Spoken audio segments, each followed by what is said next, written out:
Well, hello everybody. Welcome back to the Defense Tech Podcast. I am none other than Civilian Sydney. We're here back with a new season that I'm really excited about. Today's episode is a very special one. I had the pleasure of sitting down in person with my coworker, Jillian Honeycutt, aka Civilian Jillian, who is the lead of program marketing here at NSTXL for the Space Enterprise Consortium program. She has a lot of really interesting insights to share on this episode. I think it's a really special one because it's all about marketing. I know a lot of time on this podcast we're talking about technology and what's going on in the defense tech space, which this is one of those episodes as well, but we really get kind of a new perspective on what it's like to market for the government, what the challenges are, what the exciting things are, and how we get to really benefit our government customers and provide a lot of value for them here at NSTXL. And, we shared a lot of laughs. We had a lot of interesting conversations about what makes effective marketing, especially in the government space when you're limited about what you can talk about. Anyways, I hope you enjoy this episode with Civilian Jillian.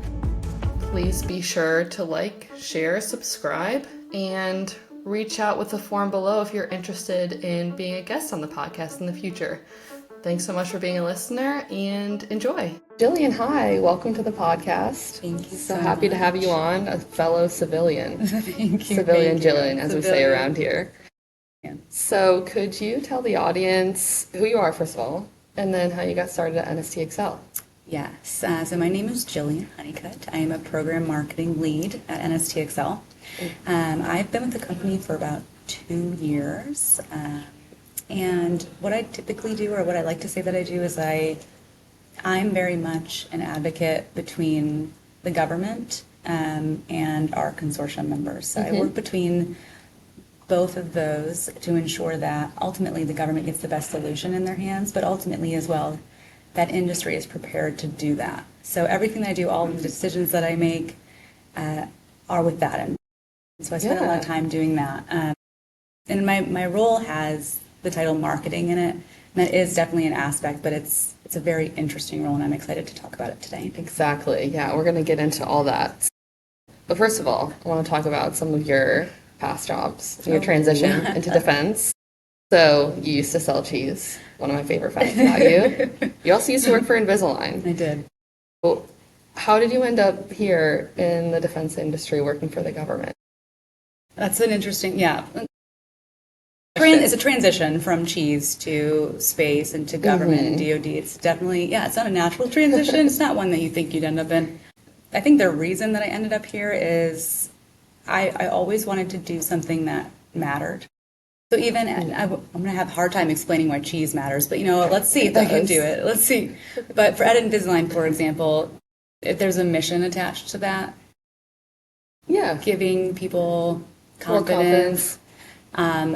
Smiling, obviously, is a big aspect of life, and it's something that people need to feel confident doing. And so I always found a lot of motivation or reward in being able to do that. So when I worked on Invisalign, that was something important to me. And I think when I was looking for my next role, I wanted to feel that again. And so that's how I ended up here. And it definitely blows it out of the water. No offense to Invisalign, but this is very impactful and very meaningful what we do every day. Yeah, absolutely. I totally agree.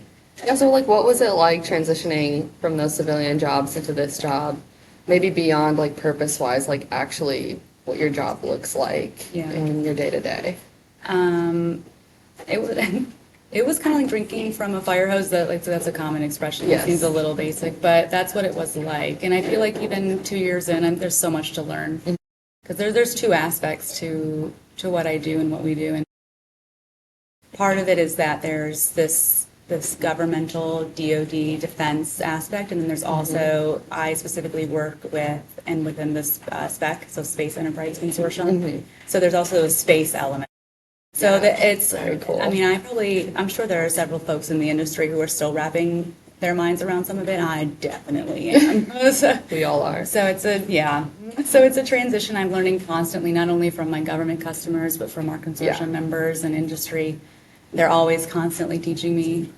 So I think you just have to be open and learning and take it day by day. Even, I mean, like I said, even 2 years in, I feel like I'm sure I understand quite a bit more than I did before, but there's still so much to learn. Yeah, and to that point, SpEC and Space Force itself is fairly new. I mean, very new, only since, what was it, 2020? Yeah, 21, yeah. 21. One of those numbers. We'll fact check that. It depends on when NSTXL got it, right? 2021. Very true. But yeah, learning and growing along with the government team because they're still establishing and figuring out how they're going to support their own mission. That's a really good point. It's evolving even on that side. So they're still learning too. So that makes me feel a little better. Yeah, absolutely. Okay, so along with that, marketing obviously depends very much on the company you're marketing for, the product or service. How is it different, though, marketing for the government than it is for just like a civilian, so to speak, product or service? Because there are limits, there are barriers on, they obviously get to decide how they want to be portrayed to the public, and it's taxpayer money. So how is it different for you? It's different in a couple of ways. My first instinct with that question is when I was marketing at a for-profit company like Invisalign, we were begging, from a marketing standpoint, we were begging anyone to open our email. So a lot of time was spent crafting the perfect messaging to try and convince anyone just to look at it, let alone click on something, read it, take it in. So within this industry, and maybe it's specific to what we're doing, the prototyping element and the proposal element of what we do, we don't have to beg anyone. In fact, I think if members don't receive an email, they don't love that. So I spend a lot of time making sure that members get emails. So it's, of course, there's still a level of crafting the messaging to make sure it's clear and concise. That's probably another element. Accuracy, the chronological documentation is also very important. You have to sort of you have to look ahead at what could be misconstrued or what could be a miscommunication. Because like I mentioned at the very start of this, my goal is to make sure members feel prepared. The industry needs to feel prepared to provide the government with a solution, a proposed solution. They need to make sure that it's viable and good. And I want to make sure everything that I do, even if it's down to just an email communication, gives them that option. Yeah, so I think that's the difference. So to clarify, your audience, so to speak, is it just active members, or is it prospective members, or is it kind of everyone? Like in your job specifically, who are you marketing to? Mainly, I am marketing to current SpEC members. Okay.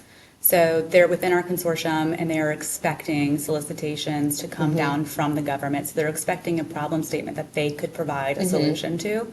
I spend the majority of my time doing that. There's an element, too, where I would reach outside of our consortium, so I might be looking for other companies that can provide a solution and then enticing them to become members so that they can provide a solution. So you have to be a member to prime on one of our opportunities. So making sure that they can do that is another aspect. But, yeah, definitely all of my communications, for the most part, are for our members. And then, of course, there's the government side where I also communicate with government.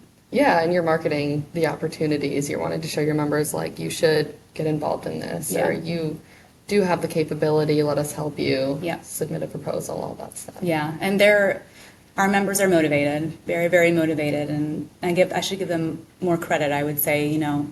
Part of advocating for members and government and making sure that members feel prepared to provide a solution is making sure that they have the information, and I try and give them enough time between the launch of registration for an event and the actual event itself. But they're so motivated to give their solution, to make sure the government sees what they can offer and all their capabilities, that they can turn things around very quickly. And of course, I'm sure that's not it's not stressful. Yeah, right. But they're very motivated. Yeah, every day is filled with passion in one way or the other. Oh, 100%. I feel like everyone's very excited for the mission.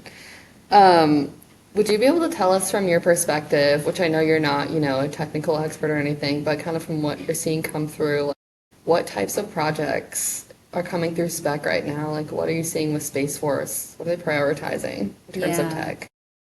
It's hard to say because it's different from quarter to quarter, year to year, for sure. I feel like it's evolving more towards the software aspect And even, I think that's relevant too. You mean, Pete Hegseth released Defense Secretary Pete Hegseth released an actual memo about software acquisitions and OTAs. Yeah. And so I think that speaks to where government is headed as well. Yeah, absolutely. One of our open opportunities right now is AI/ML. I know that's kind of a generic technology term, but that's, speaking, I think, into that realm. We're also seeing a lot of, we live in the prototype range. So we're seeing a lot of testing and training as well, starting to pick up speed. But ultimately, we could do anything. So, anything could be a prototype. And so the limit does not exist. Yeah, good answer. I like that. So you help plan and host projects. Yeah. So project events, both in person and virtual for SpEC members and for Space Systems Command. And like you were saying earlier, part of your job is connecting the two, kind of living in the middle and making sure they're communicating. So what's the value in these events? Like, are people excited to go? Do they walk away with a lot of value? Like, why is it so important to host, especially the in-person ones? Yeah, well, there's different types of events. So if we think about an industry day or the virtual version of an industry day, which NSTXL refers to as a project talks or PTX, with those events, the purpose of that is for government to be able to brief industry on what they're looking for, what their RPP, request for prototype proposals, or RFP, has in it, what they're looking for, all of the technicalities, and just really explaining to industry what they want. And I think that's super important. Like, it takes time to put a proposal together, and my worst fear, I think, maybe it's for industry as well, but imagine if you don't have all of the information, but you could provide an element or a solution, or there's something about what you do that's not within your proposal because something within the RPP wasn't clear. Yeah. So, or there wasn't a chance for government to brief on what they're looking for. I think that would be awful. You could provide the solution, but your proposal wasn't up to par just because of a lack of information. I think that's one of the biggest benefits, is providing industry with enough information to be able to do that. So that's one element. Same with industry days. Industry days are in person for us, and so for those we offer teaming, so that you get the element of being able to network in person, not only with industry, but you'll meet government as well. So there's more of that like face-to-face connection, which is always really important. We like to give as much engagement as possible. Yeah. That's the benefit of what we do as a consortium manager, ensuring that membership is worth it. So that's a part. That's a part of it as well. And that kind of leads me into our other types of events, which are more of like a teaming event. We refer to them as Innovator Networks, or INX. And with those events, it's a full teaming collision. So it lets industry talk to industry day. Why do you keep saying industry day? Industry talk to industry, and they can share their capabilities. And I've seen, am I allowed to name drop? Potentially. You can cut it out. Yeah. Okay. For example, I was at an industry day recently. That time it was on purpose. Industry day recently, and Sierra Space was there, one of our members, and they had a list on them of what they were looking for in a teaming partner. So they kind of had an idea before the industry day, before the government briefed there. They had an idea of what they were looking for in a teaming partner, and they had that list. And so when we did a teaming event on site there, they were kind of checking off and asked. It's like an interview. They were very purposeful, and I feel like that's so effective. You can go about it in any way, I feel like, but to say, oh, hi, nice to meet you. What can you do this? Yeah. Can you do this? And it was professional, and it was friendly, and they didn't not value someone who couldn't.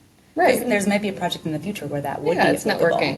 So there's no harm, but I feel like they probably were successful in finding exactly what they wanted by being intentional about that. Yeah, I love that. And to clarify, teaming is when two or more companies kind of mesh their capabilities, they work on a project together. Yeah.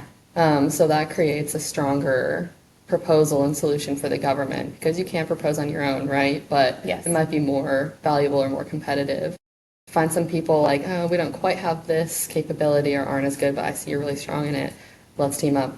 and create a better proposal. Yes, and I'm still learning what that means. And each opportunity that comes through SpEC is different, of course, different requirements, different technology, and so sometimes from the initial get, you would think, oh, teaming probably isn't even really going to be an aspect of this.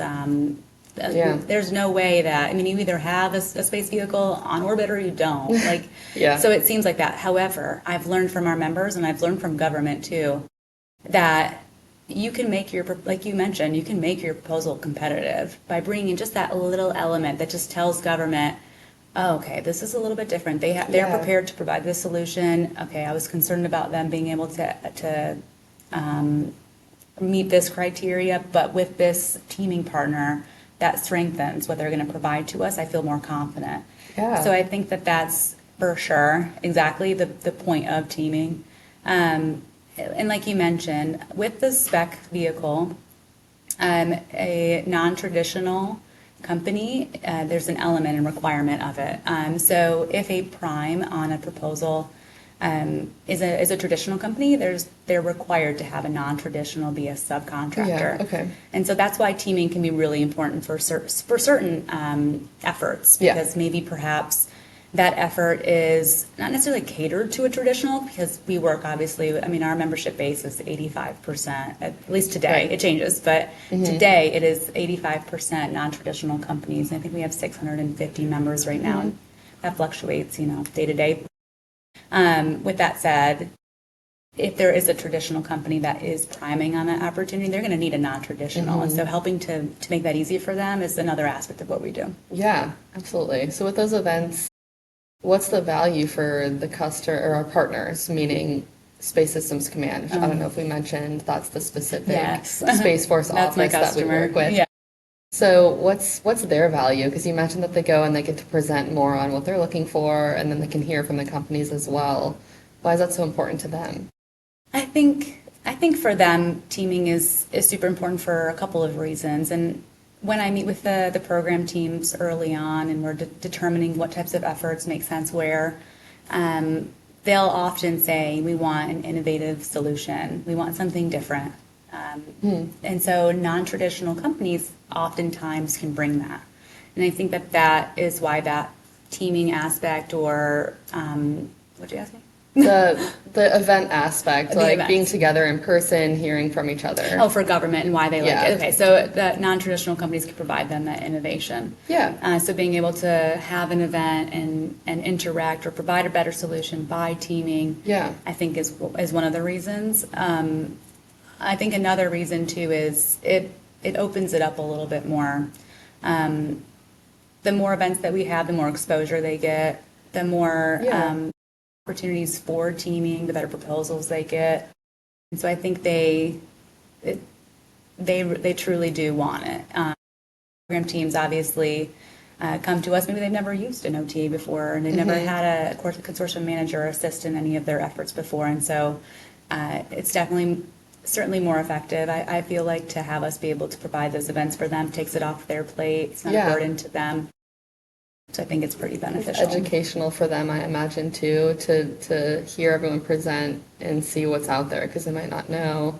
Government is always on the forefront of, innovate, the best technology out there. Yes. That's the tech companies. So now they get to hear, what's possible. Exactly. What's something that you personally would like to see more of in the industry as we move forward? We mentioned earlier kind of excitement around OTAs. The administration, leadership is getting really excited about it. It could be that or any sort of other aspect, what do you think would be valuable to both the customer and the industry to see more of? I feel like there's a lot. Yeah. So I'm trying to rally my brain to try and pick the best thing. I think from my perspective, there are a couple of things. I think, and this is going to sound cheesy, but maybe I'm drinking. Okay. Yeah, maybe I'm just... You used to sell cheese. Yeah. Oh, good callback. Yeah, it's going to be very Gouda. I think that the use of OTAs is probably what I'd like to see more of. We're really, OTAs are very fast, I think, as far as acquisition strategy goes. And so if government is looking to move quickly, we can do that. And I can move very quickly as well, as far as like from a marketing perspective. If we're putting on events or we're getting solicitations out, I can launch a website communication pretty quickly. So I think there's not as many roadblocks as you'd see as an alternative method. Yeah, absolutely. So I'd love to see more of that. And hopefully we will. I think obviously with that memo coming out, as well as some executive orders that are popping up, might enable that just naturally. So I think that'll be really fun. And then for industry in general, I think that some of the tools that we offer and the services that we provide them with their membership, I think utilizing that I agree. to its full capacity. I would love to see our members take advantage of our community portal. We have, it's kind of like a Facebook, where members can go on and one-on-one like direct message each other. They can DM each other and get contact information, see what capabilities they offer. They have their own profile on there as well, and so they can share. I would love to see our members share things that they're doing that they're proud of. They want industry to see. I've had some of our non-traditional members approach us and say, we would love for you to talk about us and our awards that we've received from some of the efforts, because even just a little mention in an internal event will bring us exposure so we can be utilized more and what we provide can get out there. And so I think our community portal is a really good way for folks to do that. And so I would love to see, I'm personally not a social media user, so I understand that there's a little bit of a hesitation there, but it could bring so much exposure and so much knowledge of what members are doing to other members. And so they'd be able to see each other. Maybe if there's an opportunity that's relating to them in the future, it's not necessarily one that the government's pursuing now, but in the future, someone might think of you when they see something that you've posted on our portal. And if you don't get the word out there, people aren't going to know. You know that you have that capability, you're ready to partner, you're ready to do some DoD work. Totally agree. All right, let's wrap it up with a quick last question. I want to know, just for fun, what's your favorite part about working for SpEC and then for the Space Systems Command Office, like partnering with them in Space Force, being in the space industry? Like, what do you love about all of it? This is going to also sound very cheesy. I think I admire our military and being able to work with them every day. I'm just constantly impressed with them, and there's a little bit of a culture there too, and the way that they work has taught me a lot. So in my day-to-day, I'm starting to take on just the way that they communicate, the types of, I'm putting together briefs consistently. I think the military loves a brief. They love a brief. So and my customer, obviously Space Systems Command, receives briefs very well. So I'm learning and picking up from them, and they obviously, they're amazing people, and the people that I work with every day truly care about what they do. They care about our nation, and they care about everything that's going on, and so I think that's really motivating. And like I said at the beginning, being able to contribute something, even if it's something small, to industry or to government is very rewarding for me, and I think it makes it worth it. I mean, everyone has to have a job, and I think when your job means something, it kind of changes everything, you know. Absolutely. So I think that's definitely something that I love doing and I love seeing in my day-to-day.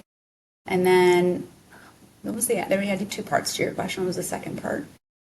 What you love about working with Space Systems Command, which you already kind of covered, but maybe in the space industry, with the NSTXL team, or just working with government in general. Yeah, I think that about sums it up, honestly. I think that's my favorite part, and I keep doing it every day. I bet it's fun to see some projects come through and it's like, oh, we're doing that in space? Oh, yeah. Okay, thank you for asking that, because, yes.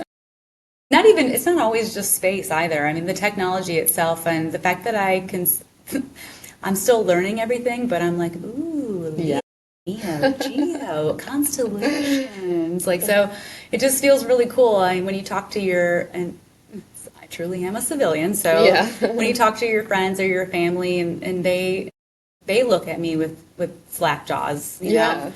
Obviously we can't talk about everything, but the cool stuff that we can talk about is really fun. There's the technology, and I mean, for example, one of the efforts that we put out was our GPS, Resilient GPS, and I thought that was so cool. I mean, fascinating. If an adversary was to impact one of our satellites in space and we didn't have something set up to kind of cover. Yeah, counter it. Yeah, and so installing smaller constellations within those to be able to keep us safe and keep communications open, just everything that you, and of course like I said, still learning. But I thought that was really, really cool to see and just to be a part of that. And it was very fast moving. So I think I didn't fully understand it until we did the press release. So it takes time. But I learn as I write them. Yeah. I'm not going to lie. I had to Google what is GPS. No way. You never, at least I personally had really thought about how does it work. Yeah. Is that what it stands for? I think it does. Yeah. Nailed it. Nailed it. Just a couple of civilian girls. Civilian girlies. Yeah. Awesome. Yeah, that sums it up really well. That's an exciting job for sure. But thank you so much for sharing about all your passions, your insight. So interesting just to hear about, from a marketing perspective, what we're seeing, like what's so different about, some other jobs we may have had, and being a part of something bigger than ourselves. Like, it's just every day is fascinating. Yeah. So. Well, thank you for having me on. I think our members and government are so special that it feels odd to be on here. But I hope that everyone hears just a little something and a little tip. But either way, it was really fun to be able to talk to you and see where, what we can chat about. Yeah. Well, thank you again. Yeah, thank you. See you next time. Civilian Jillian. Civilian Jillian, signing out.